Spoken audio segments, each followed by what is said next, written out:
Order! Order! You are an incorrigible delinquent at times. Behave yourself, man!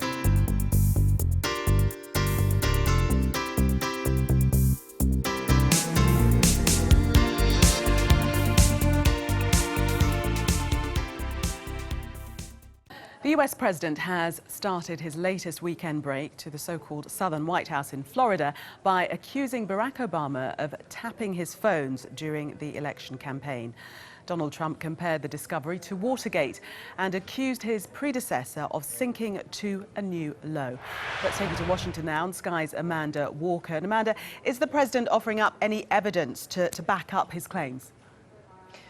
No, he's not. So as you can imagine, everybody is trying to furiously scramble to find out where he has got this from. He's not offering any help or assistance with that. This is a president who hasn't tweeted controversially for a few days, not since his address to Congress on Tuesday night, which was widely regarded as a big success. One commentator even saying that it was the moment Donald Trump became president. And what the White House was really hoping for here was that he'd be able to ride the crest of that wave for as long as possible. It was hailed as a strong moment of what's been a very controversial presidency so far. So let's take a look at what he's tweeted this morning. This was supposed to be a relaxing weekend of golf down in Florida, but he kicked off this Saturday with this.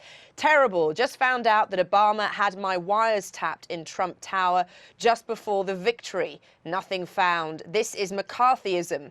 Another tweet saying, how low has President Obama gone to tap my phones during the very sacred election process? This is Nixon/Watergate, bad or sick guy.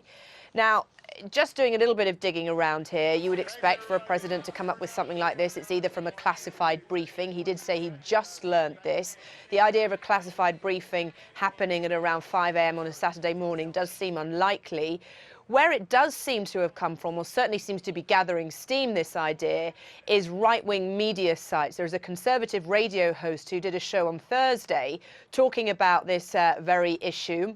That was then picked up by Breitbart, which is, of course, the conservative media outlet that used to be run by Steve Bannon, who's now Donald Trump's one of his closest advisors, then picked up the story as well. So it seems to be sort of circulating and gathering steam in those arenas. No official response from the Obama side, although Ben Rhodes, who was his deputy national security advisor, said no president can order a wiretap. Those restrictions were put in place to protect citizens like you, tweeting Donald Trump directly there. So, of course, this is a president who wanted things to be still very positive after that address, who is confronted with this ongoing Russia issue, those suspicions, those resurfacing allegations that come about those links with Russia that his campaign and his administration may have had. So this seems like, at this stage, an attempt to deflect attention from that. Okay, Amanda, we shall keep our eyes peeled on Twitter. In America, Donald Trump has accused the Obama administration of orchestrating a plot to tap his phones in the run-up to last year's presidential election. In a series of messages on Twitter, President Trump accused Mr. Obama of personally authorizing the alleged tapping and compared it to the Watergate scandal. But he offered no evidence that it had taken place. Our Washington correspondent Laura Bicker has more. There's a protocol between presidents, even across the political divide. A peaceful handover of power, even when the pair don't get along. In a tirade of tweets, Donald Trump has trashed this tradition. He accused Barack Obama of ordering a wiretap on his Trump Tower phone, not in one, but in 4 tweets.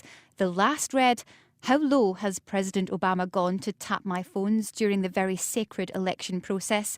This is Nixon/Watergate. Bad or sick guy. What we are witnessing today is the renewal. What a contrast to his tone during this week's address to Congress.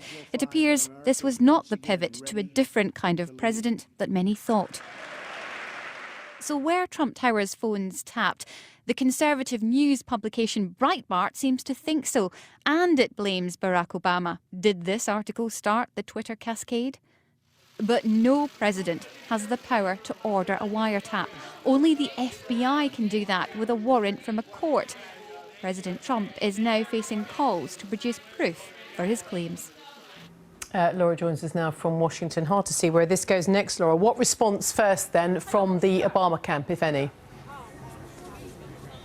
We've had no official response from President Obama. There has been a response from Ben Rhodes, who is his former advisor. He tweeted saying that no president can order a wiretap, and he said that when it came to this response from Donald Trump, he said these measures were put in place to protect the public from the likes of a president like you, he said on Twitter. It has to be pointed out that we are at a rally for Donald Trump's supporters. They're here gathering because they believe in him 100%, and they are reacting to the protests that have taken place throughout the country. However, Donald Trump is dogged by this Russian controversy. He lost his national security advisor, Michael Flynn, after he had contact with the Russian ambassador and discussed sanctions, and those conversations were revealed during phone interceptions. So that would suggest his phone was tapped. And then this week, Jeff Sessions, his chief lawyer, had to step aside from being in charge of any of these Russian investigations because he had had a meeting with the Russian ambassador and failed to disclose it. This is calling, certainly making Democrats call Donald Trump the deflector in chief, because that's what they believe these tweets are about. All right, Laura, for now. Thank you, Laura Bicker. Now, another early morning Twitter storm from the American president. This time, explosive claims that the Obama administration wiretapped Trump's phones during the election campaign. It comes in the middle of a growing scandal around the Trump administration's contacts with Russian officials.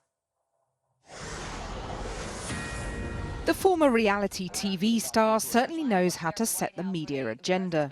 The show all planned out this morning, but it has totally been upended by this. With a series of early morning tweets. Terrible. Just found out that Obama had my wires tapped in Trump Tower just before the victory. Nothing found. This is McCarthyism. How low has President Obama gone to tap my phones during the very sacred election process? This is Nixon Watergate. Bad or sick guy. It's not clear what sparked the outburst, but it could relate to news reports that the FBI were granted permission to wiretap Trump officials they suspected of contacts with Russia. The right-wing news site Breitbart reported yesterday on what they called Obama's silent coup against Trump. It comes amid growing pressure over Trump's links to Russia. His Attorney General Jeff Sessions met the Russian ambassador twice during the election campaign, but denied doing so under oath. His National Security Advisor General Mike Flynn resigned after he failed to reveal discussions with Russian officials.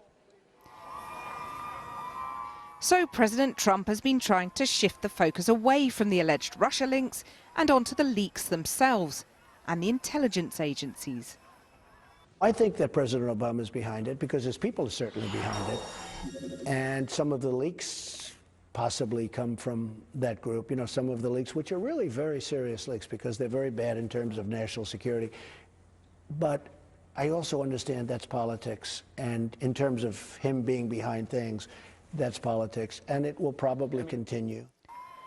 Whether this points to a national scandal or a deflection tactic by an administration in crisis really depends on which cable news network you watch. Accusing a former president, perhaps, of tapping his phone. Exactly. Which is just, I'm sorry, going into conspiratorial territory that really makes me wonder what is in President Trump's news diet. I mean, this is the type, if this is proven to be true and validated, this is a blockbuster. Yeah. A spokesman for Obama has called the claims simply false, but that won't be the last twist of this political drama.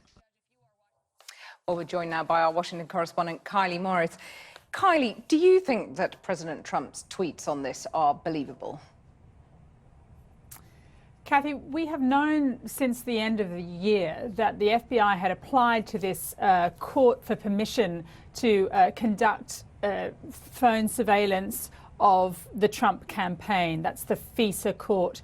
We know that that was because of suspicions, concerns about links between Trump campaign staff and Russian operatives. It is possible that that involved some surveillance at Trump Tower. But it's very difficult for us to know because the president has presented no evidence. As you mentioned, it's unclear. Did he get this information by calling up the FBI Director James Comey or speaking to his national security advisor, or did he get it by listening to a right-wing radio show or reading something online. I think what's interesting is in the past he's blamed this on leaks, he's blamed this on those out to get him, and he's always tried to hollow out any information that was presented by these leaks. But in a way, by tweeting what he has this morning, in effect he's kind of confirmed the content of it, that his campaign was under surveillance at the highest levels because of those suspicions. Now, President Obama's spokesman has said that neither President Obama nor any White House official ever ordered surveillance on any US citizens. He said any suggestion otherwise is simply false. Well, how plausible is it then that President Trump is simply trying to divert attention from another difficult week? It's not a very effective diversion if that was his intention. I mean, he did also tweet about Arnold Schwarzenegger being sacked from The Apprentice. That's classic diversionary tactic from the Trump White House. But I think really this simply reminds people of all the fault lines in this saga about Mike Flynn, about Jeff Sessions, about the committees both in the Senate and the House inquiring into what the nature of the links were between the Trump campaign and the Russians. So not a very useful diversion. We're all talking about it again today. So we are. Kylie in Washington, thanks very much. The White House has asked the US Congress to investigate allegations that the Obama administration tapped Donald Trump's telephones in the run-up to last year's election. President Trump made the claims in a series of tweets, but they've been dismissed as false by a spokesman for Barack Obama. Our North America correspondent Nick Bryant reports. Bombshell. President Trump's shocking and evidence-free claim. On the Sunday talk shows this morning, one main topic of discussion. Trump claiming the Trump campaign was wiretapped by President Obama. In his extraordinary Twitter tirade, Donald Trump accused his predecessor, Barack Obama, of being a sick and bad guy who ordered wiretaps at Trump Tower in a Watergate-style conspiracy. This morning, the White House issued a statement asking that as part of their investigation into Russian activity, the Congressional Intelligence Committees exercise their oversight authority to determine whether executive branch investigative powers were abused in 2016. But the White House has produced no evidence to back up the president's claims of criminality and seems to be hoping these congressional committees will come up with some. Let's get the truth here. Let's find out. I think the bigger story isn't who reported it, but is it true? And I think the American people have a right to know if this happened, because if it did, again, this is the largest abuse of power that I think we've ever seen. Senior Democrats have labeled Donald Trump the deflector-in-chief, trying to distract attention from the Trump team's interactions with the Russians. So understand this. This is the deflector where we started, the deflector-in-chief. No jobs, no infrastructure bill, no nothing.